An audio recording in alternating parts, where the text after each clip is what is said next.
Do you need a break? You read my mind. Come with me.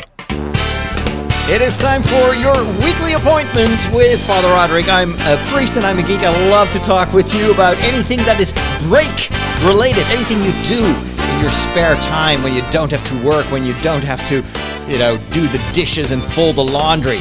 So sit back, relax, and enjoy the show. I've got a ton of stuff to talk about.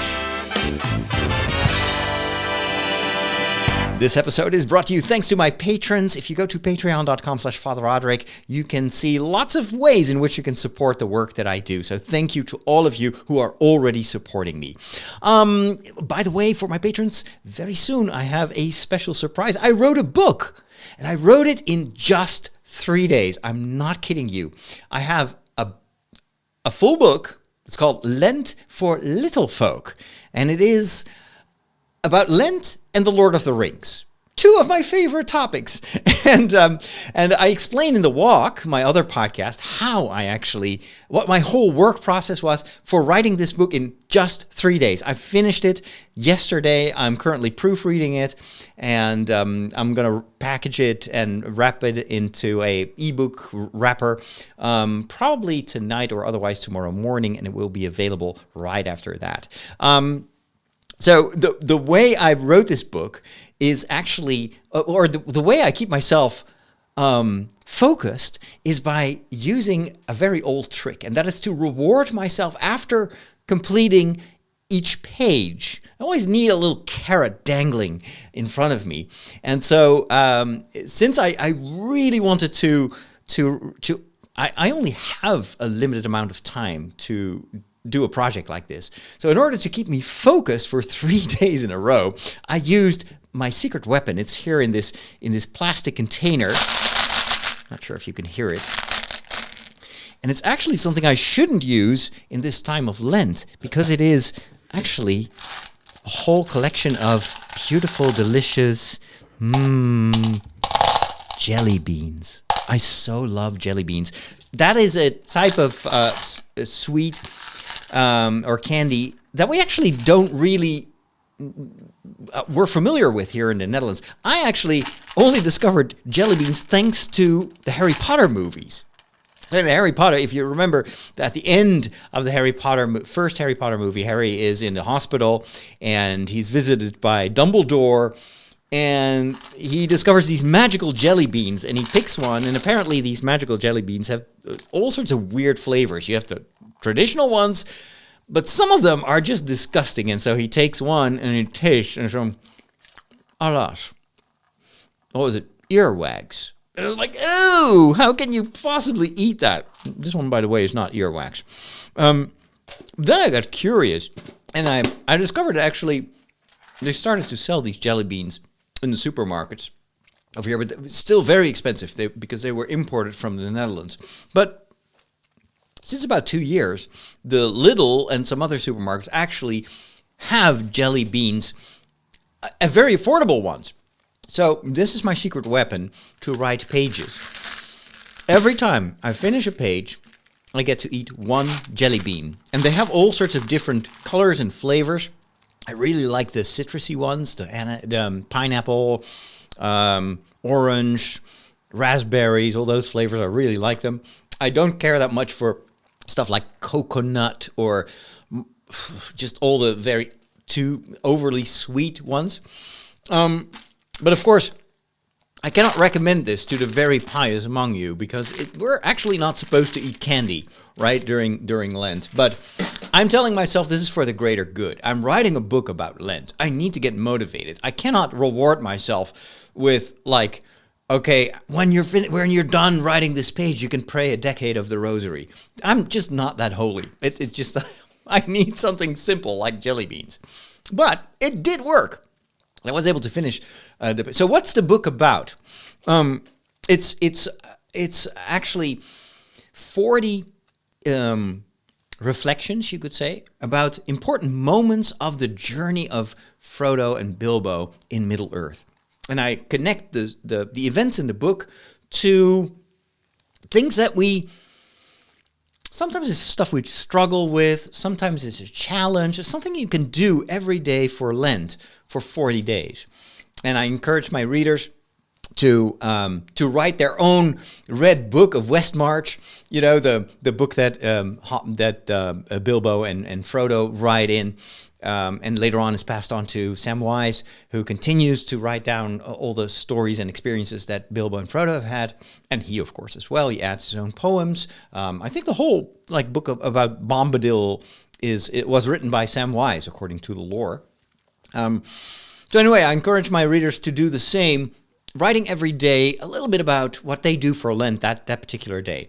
I created wonderful images using Copilot. Copilot is a Microsoft app that you can install on your computer or on your mobile device. It uses ChatGPT, and it has a rather, simple image generator, simple compared to the much more advanced like Dreamweaver, not Dreamweaver, what's it called again? The Midjourney, and there are some other image generators. They're super advanced. This is a very basic one, but it does the job, and I had a lot of fun kind of figuring out which prompts I could use to generate Hobbit-like images. Of course, they cannot use like the official imagery because that's all copyrighted.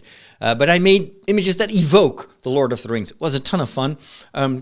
What I underestimated was that how much time it took to generate 40 of those images. And then for me, this is the way my creativity works. Sometimes an idea for a chapter gives me an idea about the image that I want. And sometimes it's the opposite. Sometimes they use DALL-E as an image generator, comes up with an image, and then it's like, wow, okay, now I have to rewrite this because I think this works much better with the picture. And so it was so much fun. And because it was only 3 days, it felt like, okay, I can do this again. And maybe I will. Maybe I'll make another one for, I don't know, the Easter season. Or maybe I'll do another one for the time between Easter and Pentecost. And I could focus on that. And maybe I'll take another franchise. Maybe I'll do, I don't know, superheroes or Star Wars or Star Trek. I don't know. It's going to be a lot harder to do image generation for those franchises because it's so specific. But, I have time. I can think about it. So anyway, that's what I've been doing. Hence, this all started with the jelly beans. This is why I allow myself to eat jelly beans, even though it is Lent. We'll talk more about Lent later on in the show, but let's first go to the world of movies and TV shows. How do you not like movies? They're predictable. Like, the guy gets the girl, and that kid sees dead people, and Darth Vader is Luke's father. Not liking movies is like not liking puppies. They're fine. I just get bored and never make it to the end. You need a movie education. You need a movication. I'm going to give it to you. All right, we need to talk about Madam Web. I don't know if you followed the news, but Madam Web is the latest superhero movie created in conjunction, I should say, with Marvel Studios, but by Sony. And that makes all the difference, and I'll explain why. So Madam Web came out. I saw the trailer, and it came out of nowhere. I was like, what? Madam Web? Why? It's like, that was the first question. Like, why would you do a movie about that? Actually, we might be able to play the trailer here. Maybe that's interesting. So you can get a bit of in case you missed it. You don't miss much, but still. Let's see. Madam Web trailer. Let's look at it together so we have at least a bit of audio to go with the commentary. Let's take a look at my audio settings. This should go through the Rodecaster. I think we're good to go. Let's press play and see what happens. What do you want from me? Why do you care for me? Why do you know? Hey, come on. Get your stuff. Let's go.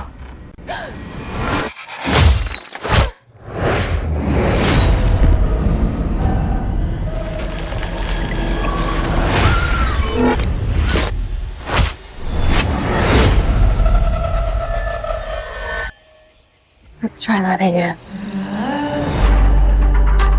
This looked pretty good, I have to say. A week ago, I spent my life racing against time. I'm gonna to help you out today, okay? Trying to save people who were running out of it. Jesse! Until one moment changed everything. Come on! Welcome back to the land of the living. I don't understand what's happening. I've been having visions. I knew he was gonna die. I think I'm seeing the future. New York City's a whole new level of crazy these days. What do you want from me?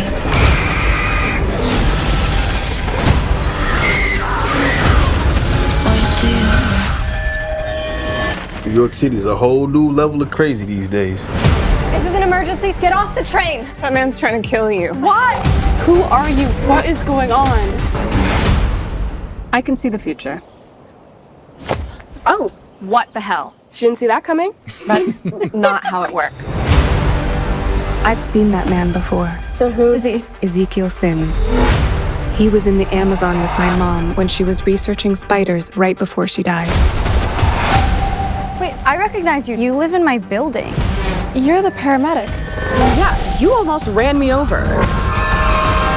You don't think this is weird? How we're all connected? It's honestly like the least weird thing that's happened all day. What do you want from me?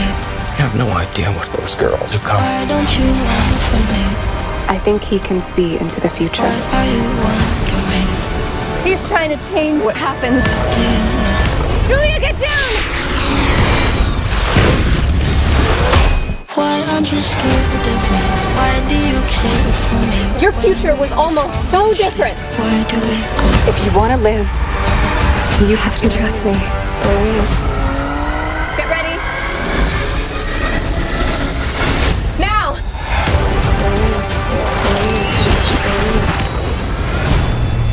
You're showing off.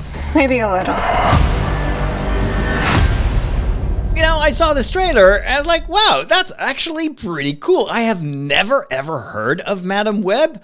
I really wonder why they would do a movie based on such a, like, unknown character. But then, Marvel has surprised us in the past before. Who had ever heard of Iron Man when the first movie came out? That was such a, like a B category, B or C superhero. And yet, it became a phenomenon, and now it's like, yeah, Marvel, you think of Iron Man right away. So, you know, why not Madame Web? What I did gather from the trailer was that this looked almost like a prequel to Spider-Man.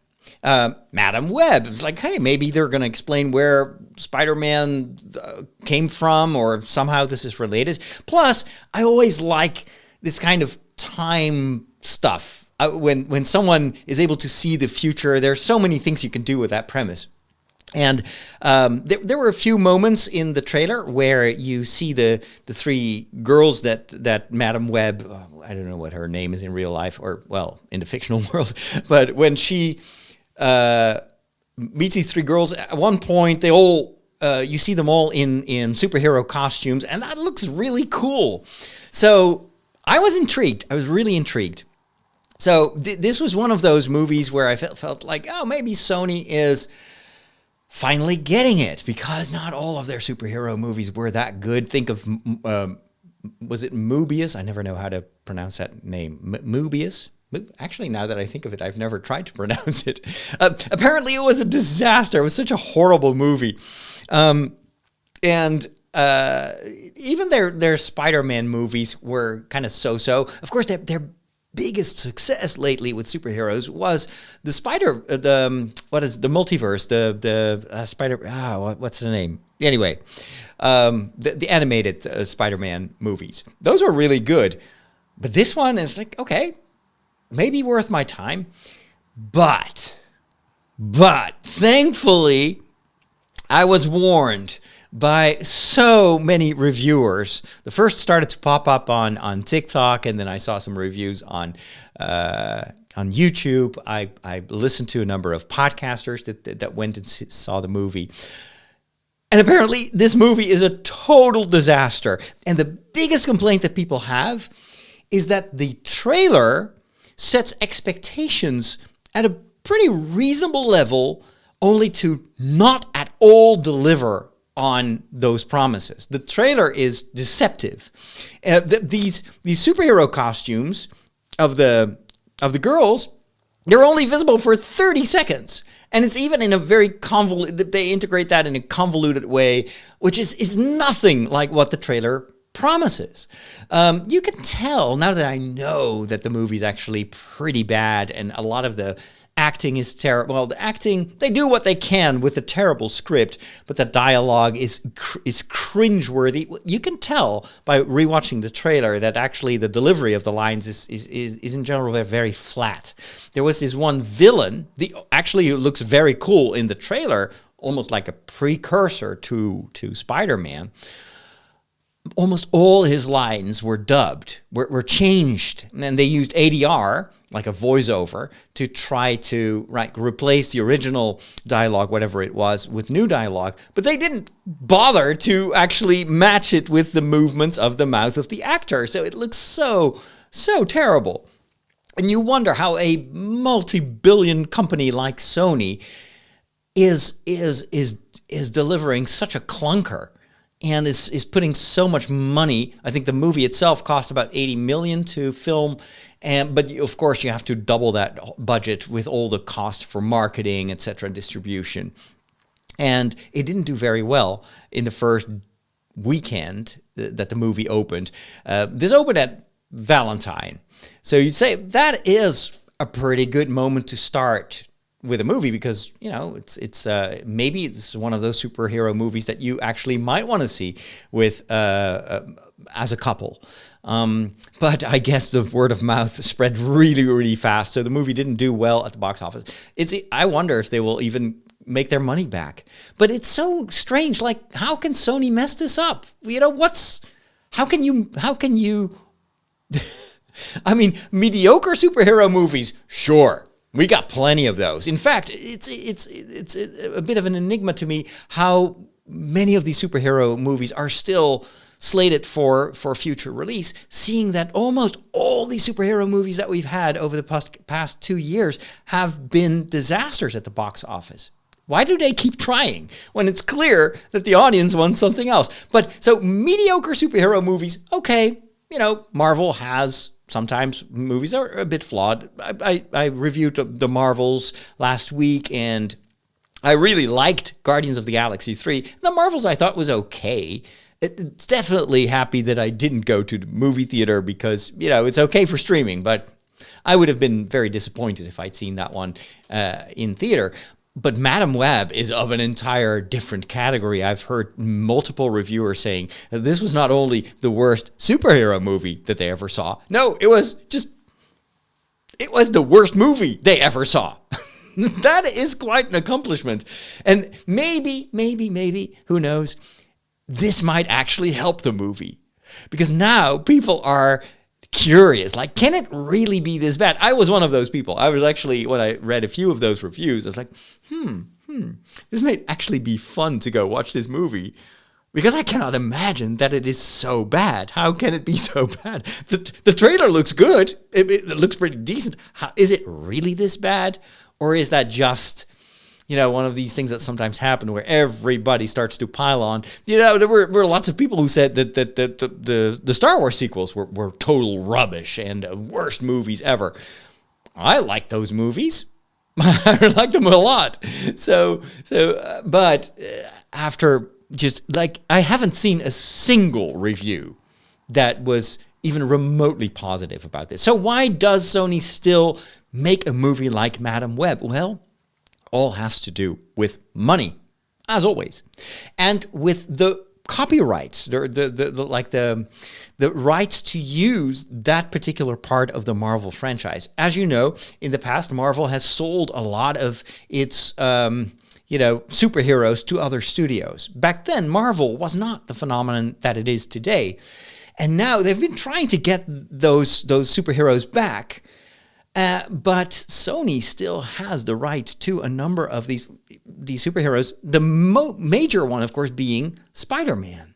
And Spider-Man has been extremely profitable to them, but they've now entered into a relationship with Disney to bring Spider-Man into the MCU, and apparently part of the deal was that they are not going to develop Spider-Man movies themselves, because right now Disney wants that MCU to be a consistent universe. You cannot all of a sudden put Spider-Man in a different universe, unrelated universe. So this is why Sony keeps making movies about characters in their portfolio that they have the rights to, but are not Spider-Man. And so this is why we got the Morbius, whatever.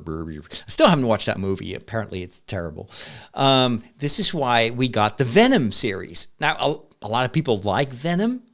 I thought the first movie was pretty bad. I didn't care for it. The second movie I went in without any expectations, and I ended up, being moderately amused by it, but it's not Spider-Man.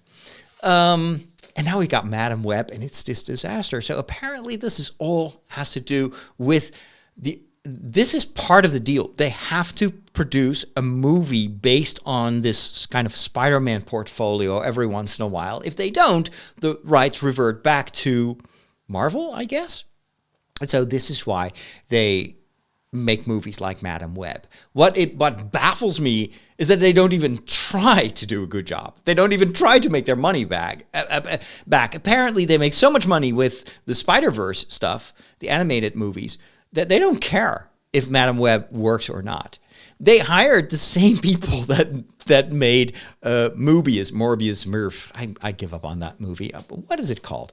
And so these people that have made this movie have produced clunker after clunker. It's like all their movies were disasters. Why do you rehire them? How is it that you try the same formula expecting a different result? Anybody can tell you that that's never going to work. So it's just insane if you consider how much money goes into making movies like this. And this brings me back to my soapbox. What I always say is it all starts with good writing. Special effects, even IP, intellectual property, doesn't matter if you don't have a good script to work with. This is what the whole writer's strike was about. Do we value the writers? They are maybe the most invisible part of the movie industry, and also probably the least paid part. But a good script can make a movie with just moderate budget a huge success, whereas bad writing, you cannot fix that with dollars or famous actors. If a script is terrible, the movie will be terrible. So let's hope that Hollywood learns from this. I don't think they will. But this is so important I hope that Disney is watching this and that they think twice about future projects, and that now that they see the long-term success of Andor and how much anticipation there is for that second season. That was a slow burn. It built up very slowly. It didn't have the success of, let's say, an Obi-Wan series, or even the Book of Boba Fett, I think, did better than Andor when it comes to streaming numbers at first. But now over time, through word of mouth, everybody's getting excited about this. And Andor is not a series that relies heavily on special effects or famous actors. There are some marvelous actors there. The effects are pretty decent, but the quality is in the script. It's in the writing. So I hope that Disney learns from this and hiring the best writers possible for future projects, because they are losing money with clunkers like this, or Sony is. And I think that's the only thing that they are actually sensitive to. They do want to make their money back, preferably, and if possible, also make a buck or two in profit. And with scripts like the one that was written for Madam Web, that's never going to happen. Hey, let's talk a bit more about Star Wars, since we're on the topic. The Bad Batch is just around the corner. And, of course, I've seen the trailer for The Bad Batch. I love The Bad Batch, really like the characters. And I always felt that there's more potential to the story than they actually delivered in the previous 2 seasons. Apparently, from those that have already seen a few episodes of the 3rd season, they've been keeping the best for last. This third season is really delivering on every level. I personally, I can't be happier because this is the only Star Wars that we get right now.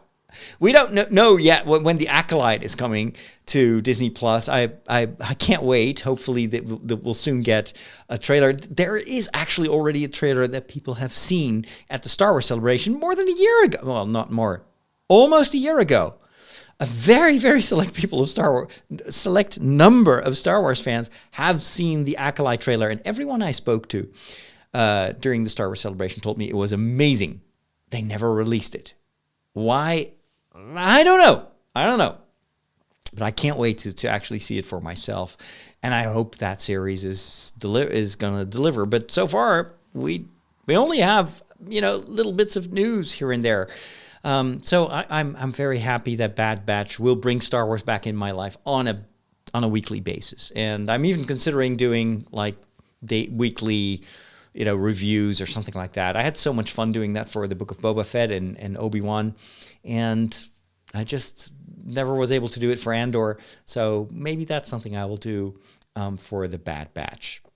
What else is new on Disney Plus? Well, apparently they're picking up an old series about the X-Men. I think this all has to do with the fact that they are working on a new X-Men movie, which I think could really help restore the faith in the Marvel movies. A lot of these movies didn't do that well, but X-Men can get people back in the theaters, I think. It's such an amazing story. It's, of course, one of the first superhero stories in the Marvel universe. They just released they announced the actors that they hired for this upcoming X-Men movie. That all looks really good. Haven't seen a trailer, so it's kind of futile to talk about it right now. But all of a sudden, we get this announcement that there's going to be a sequel to an existing animated series about the X-Men called X-Men 97. And I was actually surprised how retro it looked. I expected something very modern, and instead, this looks like a series from the 90s. Let me see if I can play it here for you. Here we go. Official trailer, Disney Plus. Let's take a look. Watch the series finale of X-Men next Saturday morning. Check your local listings. I'm grateful to have the chance to say goodbye.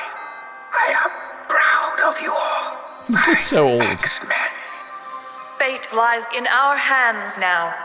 Now.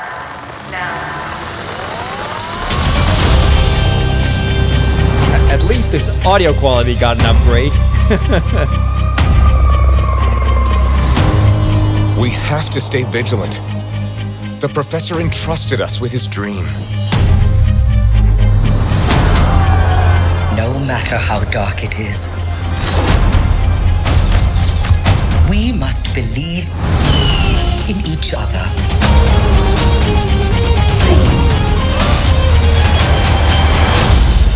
We get this done by working together as a team. Jeez, Bob, keep buzzing in my ear. The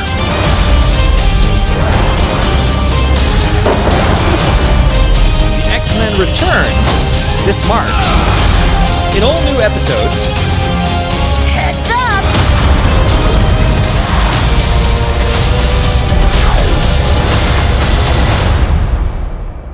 To me, my X-Men.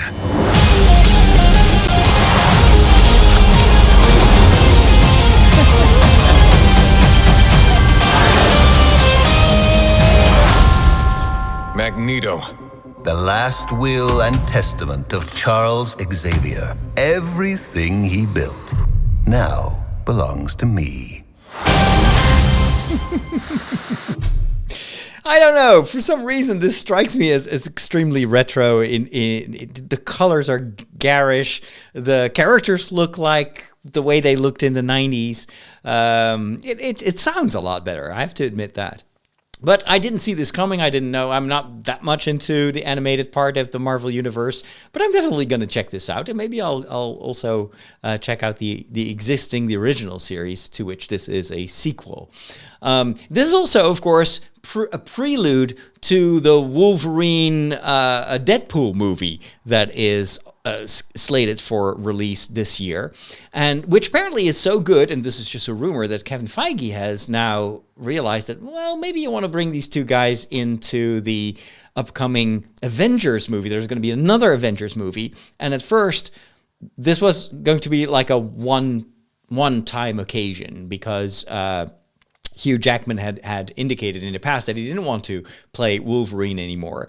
But apparently this movie with Wolverine and Deadpool is so funny and so good that now they're thinking big bucks. You know, if this is going to be a success, then we need to bring these guys into the fold for the upcoming Avengers movie that will only enhance the chances that we're going to have a few more box offices. This is not really about creative choices. This is all about what gives us the biggest chance of making a lot of money.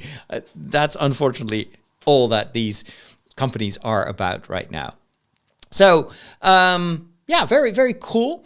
What other related Disney-related news? Apparently, the Indiana Jones video game that is slated for release also this year, if I'm not mistaken.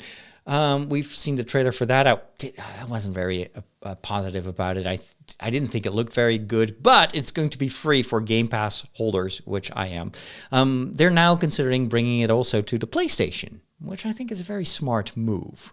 It may cost a little bit to do the conversion, but why not? Why not make money also on all the people that have a PlayStation? After all, there's still way more PlayStation players out there than Xbox owners.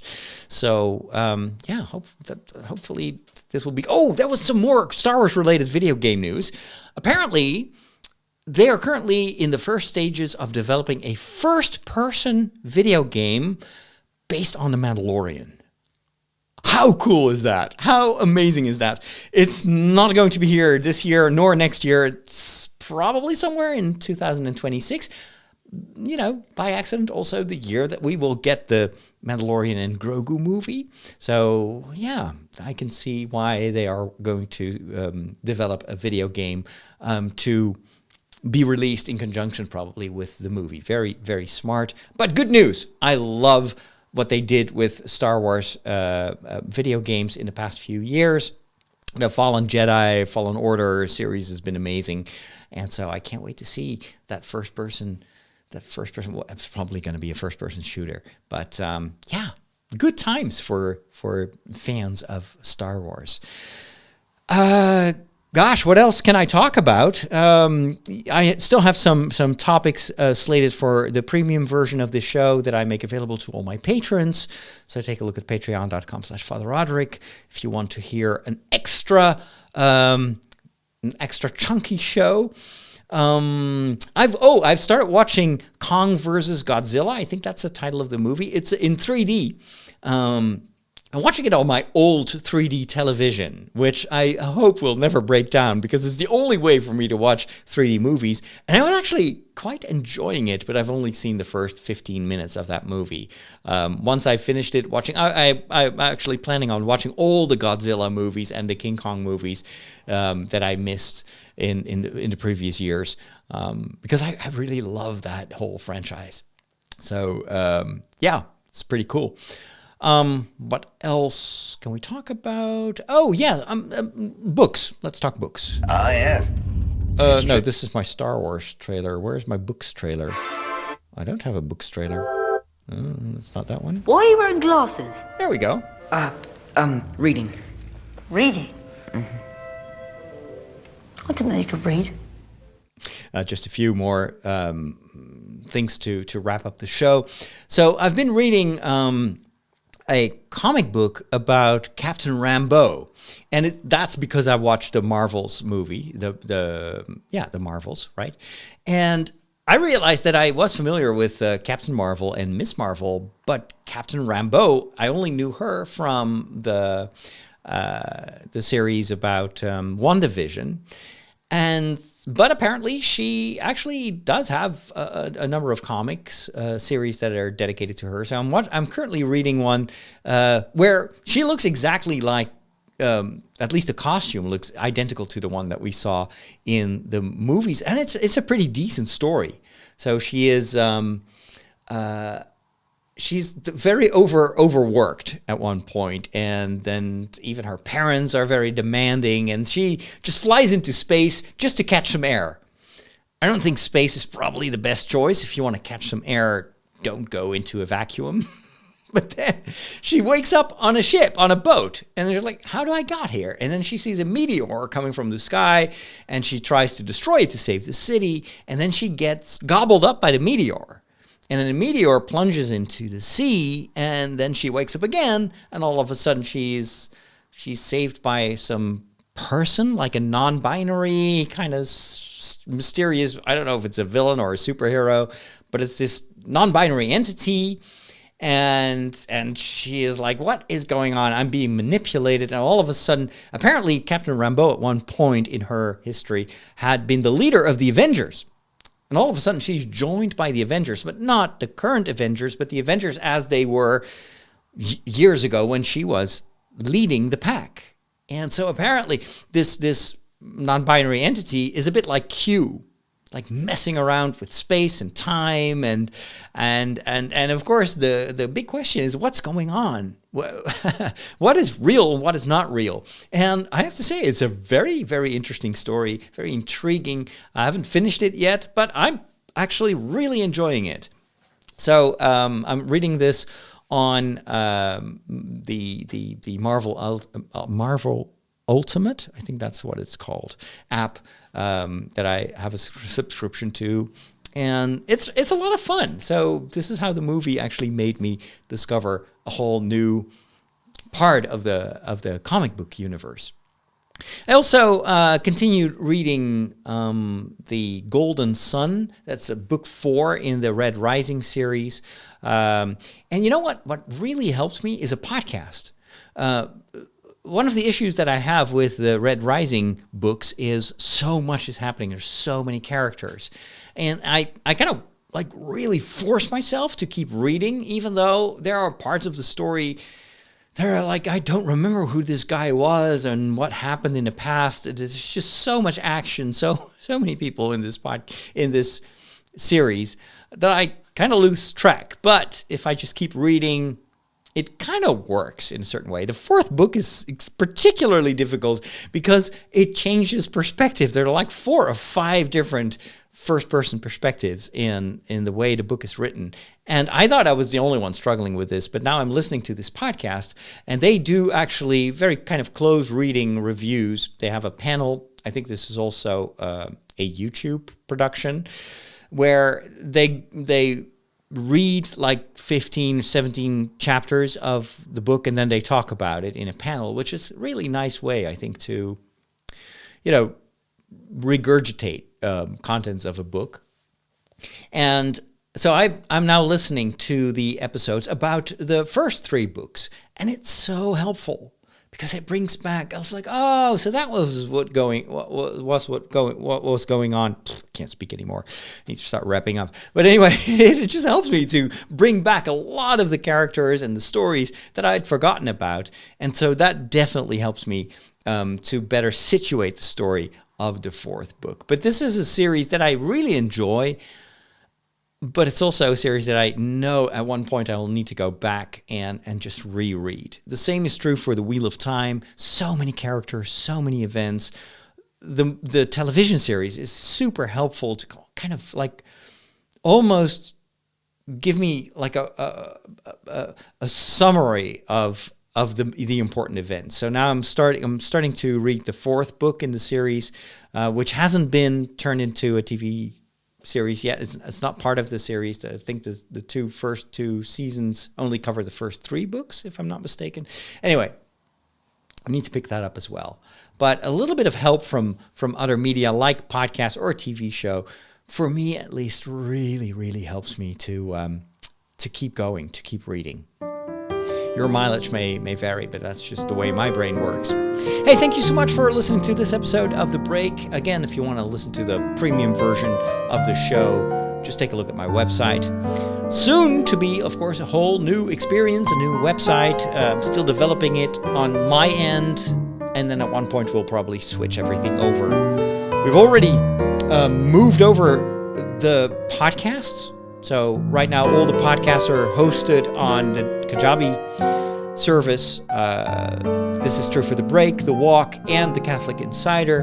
And we are going to try to make the transition as seamless as possible. So if you're subscribed to the old show, your podcast app will automatically see that there is another place where it needs to get the information from. So you don't have to do anything else. If there are any problems, of course, don't hesitate to let us know. There's always something that can go wrong. There are always some hiccups in processes, in complicated processes like this. But hopefully everything will go well. And then later on this year, we will also start to migrate from Patreon to the new Kajabi website. But that's such a big operation. We'll take our time and do this really slowly, step by step. Thanks, at least, for listening to this episode. We'll talk soon. And have a wonderful first week of Lent. God bless.